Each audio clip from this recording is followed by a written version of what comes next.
Hi hello namaste welcome to Sri Bala stories. కదాచిత్ కాళింది తట విపిన సంగీత కవరో ముదా గోపీ నారీ వదన కమలాస్వాదమధుపః రమాశంభు బ్రహ్మామరపతి గణేశాచ్యుత పదో జగన్నాథస్వామి నయనపదగామి భవతుమే. శ్రీక్షేత్రం జగన్నాథపురి, పురుషోత్తమపురి, నీలాచలం, నీలాద్రి అని పేర్లున్నప్పటికీ పూరి అనే పేరుతో ప్రసిద్ధికెక్కిన జగన్నాథ క్షేత్రం ఎన్నో విశేషాలకు మహిమలకు నిలయం. దారుబ్రహ్మం, చొక్కడోల, చొక్కానైనా పురుషోత్తముడు అని భక్తులు ప్రేమతో పిలుచుకునే జగన్నాథుడు ఈ జగత్తుకంతటికీ నాయకుడు. సప్తమోక్షపురాల్లో ఒకటిగా ఆదిశంకరాచార్యులు స్థాపించిన పీఠం కలిగినది పూరి. శ్రీ మహావిష్ణువు ఉదయవేళ రామేశ్వరంలో స్నానం చేసి, మధ్యాహ్నం పూరీక్షేత్రంలో భోజనం చేసి, రాత్రి ద్వారకలో నిద్రిస్తాడని పురాణాలు పేర్కొంటున్నాయి. శ్రీకృష్ణ నిర్యాణం తర్వాత ఆయన దేహాన్ని దహనం చేస్తుంటే సముద్రం ద్వారకా పట్టణాన్ని ముంచెత్తగా పూర్తిగా కాలని అతని దేహాన్ని కొందరు భక్తులు దారువులో సంపుటం చేసి పూరిలో స్థాపించారని అంటారు. కృష్ణుడి మరణానంతరం అతడి శరీరమే దారు అయ్యిందని, అదే జగన్నాథమూర్తి విగ్రహమని కొందరు అంటారు. మరికొన్ని రోజుల్లో అంటే ఆషాఢ శుక్ల విదయ నుండి పూరీక్షేత్రంలో రథయాత్ర ప్రారంభమవుతుంది. ఈ సందర్భంగా పూరిలో జరిగే వివిధ ఉత్సవాలు, ఆలయ విశేషాలు, నైవేద్యాలు వంటి విషయాలు తెలుసుకుందాం. ఆలయ గోపురంపై ఎగిరే పతాకం దగ్గర నుండి స్వామికి నివేదించే రకరకాల నైవేద్యాలు, స్వామి అలంకరణలు, ఇలా అన్నీ గొప్పగా చెప్పుకునేవే. అవేంటో తెలుసుకుందాం. ఈ క్షేత్రంలో భక్తుల పాలిటి కల్పతరువుగానున్న జగన్నాథుడికి సంబంధించి అనేక పురాణ కథలు, చారిత్రక కథనాలు ప్రచారంలో ఉన్నాయి. ఇంద్రద్యుమ్నుడనే రాజు జగన్నాథుడికి మొట్టమొదటి ఆలయం కట్టించాడని, ఇది కాలగర్భంలో కలిసిపోగా 12వ శతాబ్దికి చెందిన అనంతవర్మ చోడగంగదేవుడు మళ్ళీ కట్టించాడని, తర్వాత అనంగ భీమదేవుడనే రాజు జగన్నాథుడితో పాటు బలభద్ర సుభద్రలను రత్నవేదికపై నెలకొల్పి పూజలు చేశాడని అంటారు. ఈ ఆలయ ప్రాంగణంలో 120 మంది దేవీ దేవతలు కొలువై ఉన్నారని చెప్తారు. భోగమందిరం, నాట్యమందిరం, జగమోహనం, రత్నవేదిక అని 4 భాగాలుగా మందిరం ఉంటుంది. రాతి విగ్రహాల స్థానంలో దారుమూర్తులు ఇక్కడ నిత్య పూజలు అందుకుంటాయి. జగన్నాథుడు, బలభద్ర, సుభద్రల విగ్రహాలు భుజాల వరకే ఉండి పాదాలు లేకుండా సగం చేతులతో దర్శనమిస్తాయి. 19 సంవత్సరాలకు ఒకసారి అంటే అధిక ఆషాఢ మాసంలో నవకళేబర ఉత్సవం పేరిట పాత విగ్రహాలను మార్చి కొత్త వాటిని ప్రతిష్ఠిస్తారు. ముందుగా దారు అంటే వేప చెట్టు గుర్తించే పని దైతాపతులు చేపడతారు. ఈ వృక్షాలకి కొన్ని ప్రత్యేకమైన గుర్తులుంటాయి. అలాంటి వాటిని జగన్నాథ మందిరానికి తీసుకువెళ్ళి మూర్తులు తయారయ్యాక జీవాత్మలను బ్రహ్మ పదార్థం కొత్త మూర్తుల్లో ప్రవేశపెట్టి పాతవాటిని దేవాలయ ప్రాంగణంలో కాయలు వైకుంఠం అనే ప్రత్యేక స్థలంలో భూస్థాపితం చేస్తారు. ఈ తంతంతా రహస్యంగా కొద్దిమంది సమక్షంలో చేస్తారు. ఈ దారు విగ్రహాలకి ఏడాదిలో ఒకసారి అంటే జ్యేష్ఠ పూర్ణిమ నాడు మాత్రమే 108 బిందెలతో పవిత్ర జలం తెచ్చి అభిషేకం చేస్తారు. దీన్నే స్నానోత్సవం అంటారు. జగన్నాథుడిని, బలరాములను గణపతి వేషంలో అలంకరిస్తారు. ఇది గజవేష అని అంటారు. స్నానోత్సవం తర్వాత జగన్నాథుడు జబ్బు పడతాడనే విశ్వాసంతో భారీ నైవేద్యాలు పెట్టరు. పానా అంటే లస్సీని సమర్పిస్తారు. 15 రోజుల పాటు సాధారణ ప్రజల వరకు దర్శనం ఉండదు. దైతాపతులే రహస్యంగా పూజలు చేస్తారు. రథయాత్ర ముందు రోజున ప్రజలకి దర్శనం ఇస్తాడు. దీన్ని నవయవ్వన దర్శనం, నవయవ్వన వేష అంటారు. ఆషాఢ శుద్ధ విధి నాడు రథయాత్ర జరుపుతారు. తనని చేరుకోలేని భక్తుల కోసం తనే చేరువుగా వస్తాడు జగన్నాథుడు. గర్భాలయంలో మూల విరాట్టులకి ప్రత్యేక పూజలు చేసి ఆలయం బయటకు తీసుకువస్తారు. ఈ వేడుకను పొహండి అంటారు. అన్నా చెల్లెళ్ళు ముగ్గురికి 3 రథాలుంటాయి.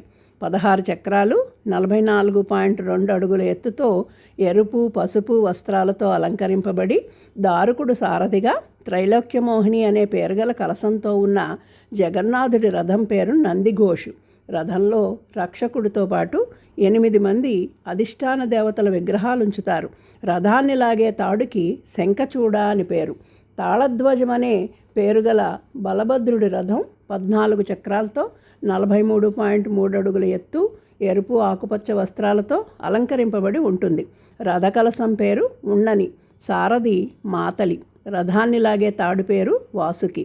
దర్పదళన్ పేరుతో 12 చక్రాలు, 42.3 అడుగుల ఎత్తు, ఎరుపు నలుపు వస్త్రాలతో అలంకరింపబడి అర్జునుడు సారథిగా, రథకలశం నాదాంబికగా, తాడు పేరు స్వర్ణచూడ నాగినిగా ఉన్నది సుభద్ర రథం. ఈ రథంలోనే సుదర్శనుడు కూడా ఉంటాడు. ఈ రథాల నిర్మాణం వైశాఖ మాసంలో అక్షయ తృతీయ నాడు ప్రారంభించబడి ఆషాఢశుద్ధ పాడ్యం నాటికి తయారవుతాయి. మూర్తులు రథంపైకి ఎక్కించగానే పూరీ మహారాజు ఒక్కో రథం ఎక్కి పరిమళ ద్రవ్యాల కల్లాపి జల్లి బంగారు చీపురుతో ఊడుస్తాడు. ఈ సేవకే చెర్రా పహన్రా అంటారు. తర్వాత పూరీ శంకరాచార్యులు వచ్చి తొలి పూజలు చేశాక రథాలకు చెక్కస్వాలను అలంకరిస్తారు. ఆలయానికి 3 కిలోమీటర్ల దూరంలో ఉన్న గుండిచాదేవి మందిరానికి రథాలు చేరుతాయి. రథాలు వెళ్లే మార్గాన్ని బోడోదందా అంటారు. 8 రోజుల తర్వాత తిరిగి రథాలు ప్రధాన ఆలయానికి తీసుకువస్తారు. ఇదే బహుదా యాత్ర. మరుసటి రోజు సాయంత్రం విగ్రహాలకు వందలాది కిలోల బంగారాభరణాలు అలంకరిస్తారు. దీన్ని సునావేష అంటారు. ఇలా స్వర్ణాభరణాలు విజయదశమి, కార్తీక పౌర్ణమి, పాల్గొన పూర్ణిమ రోజులు కూడా అలంకరిస్తారు. 3 దేవతలకు పెద్ద పెద్ద కుండల్లో సుగంధ ద్రవ్యాలు కలిపిన మజ్జిగను నైవేద్యంగా పెట్టి తర్వాత దాన్ని పారబోస్తారు. అది పితృదేవతలకు చెందుతుందని అక్కడ వారి నమ్మకం. జగన్నాథుని పెదవుల దాకా ఎత్తు ఉన్న పాత్రల్లో ఇది నివేదిస్తారు. అందుకే దీన్ని అధరామృతం అని, అధరపానోత్సవం అని పిలుస్తారు. ఆషాఢశుద్ధ త్రయోదశి రోజు విగ్రహాల ఆలయంలోకి ప్రవేశపెడతారు. ఇక్కడే ఒక కథ చెప్తారు. సుభద్ర బలభద్రులు ఆలయం లోపలికి చేరుకుంటారు. తనకు చెప్పకుండా అన్నా చెల్లెళ్లతో కలిసి జగన్నాథుడు రథయాత్రకు వెళ్ళాడని లక్ష్మీదేవి జగన్నాథుడిని అడ్డుకోగా అమ్మవారిని శాంతింపచేయడానికి స్వామివారు రసగుల్లాలు కానుగ్గా ఇచ్చాక ఆవిడ జగన్నాథుని లోపలికి ఆహ్వానిస్తుందట. అప్పుడు స్వామివారు వేదికపైకి వెడతారు. బాణాసంచా కాల్చి ఉత్సవాన్ని పరిసమాప్తి చేస్తారు. దీన్నే నీలాద్రి విజయంగా పిలుస్తారు. అంతటితో రథయాత్ర ముగుస్తుంది. సంవత్సరమంతా జగన్నాథుని ఆలయంలో ఏవో ఉత్సవాలు, అలంకరణలు ఉంటూనే ఉంటాయి. భాద్రపద బహుళ దశమి రోజున వనభోజి అలంకారంగా శ్రీకృష్ణ బలరాములు వనభోజనానికి వెళ్ళినట్లుగా చేస్తారు. మర్నాడు అంటే ఏకాదశి రోజు కాళీమర్దన అవతారంలో కనబడతాడు. కార్తీక మాసంలో వచ్చే సోమవారాలు హరిహర వేషంలో దర్శనమిస్తే పుష్యపూర్ణిమ రోజున పూలంగి వేషం లేదా పుష్పాభిషేక వేషంలో దర్శనమిస్తాడు. మాఘపూర్ణిమ రోజు గజేంద్రమోక్షం గుర్తు చేస్తూ గజ ఉద్ధారణ వేషం, చైత్రంలో రఘునాథుడిగా, భాద్రపదంలో వామనుడిగా అలంకరిస్తారు. తిథులు వారాలను బట్టి వస్త్రాలంకరణ ఉంటుంది. అంటే చలికాలంలో ఉన్ని వస్త్రాలతో అలంకరిస్తారు. దీన్ని గోడాలగ్గి వేషం అంటారు. ఇక్కడ వేషం అంటే అలంకారం అని అర్థం. జగానికంతటికీ నాథుడైన స్వామికి సంవత్సరం 365 రోజులు ఏదో ఒక అలంకారం ఉంటుంది.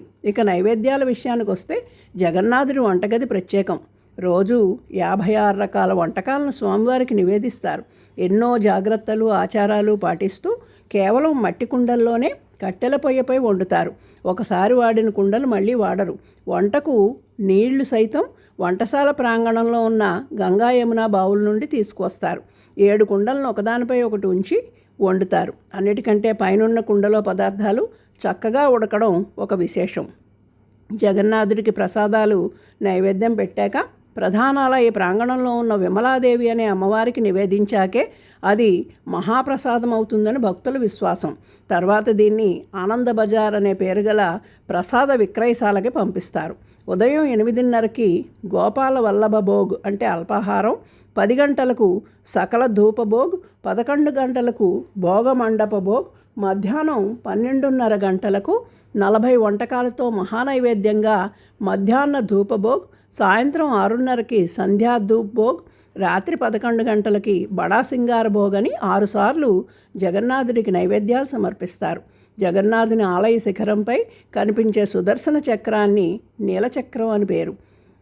అత్యంత బరువున్న ఈ చక్రాన్ని అంత ఎత్తైన గోపురంపై అమర్చడం ఒక అద్భుతం. అలాగే శిఖరంపై ఎగురవేసిన పతాకాన్ని పతితపావన అంటారు. ఇది గాలికి వ్యతిరేక దిశలో రెపరెపలాడుతుంది. ఆలయంలోకి ప్రవేశిస్తే అప్పటిదాకా హోరెత్తించిన సముద్రపు అలలు శబ్దం అస్సలు వినిపించదు. ఆలయంపై పక్షులు ఎగరవని అంటారు. రథయాత్ర పూర్తయ్యాక ఆ కలపని వేలం ద్వారా విక్రయిస్తారు. ఆ కలప ఇంట్లో ఉంటే శుభప్రదం అని జనాల విశ్వాసం. ఇన్ని రకాల విశేషాలు గల పూరీ దర్శనమే ఒక అదృష్టంగా భావిస్తారు. ప్రతిరోజు వేలల్లోనూ ఉత్సవాలప్పుడు లక్షల్లో జనాలు స్వామిని దర్శించుకుంటారు.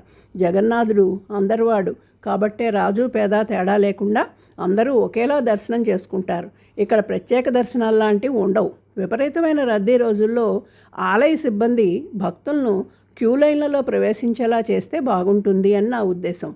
పూరీలో నివసిస్తున్న మా స్నేహితులు స్వామికి సంబంధించిన సమాచారం అందించారు. వారికి ధన్యవాదాలు తెలియజేసుకుంటున్నాను. జై Jagannath. Please like, share and subscribe. Thank you.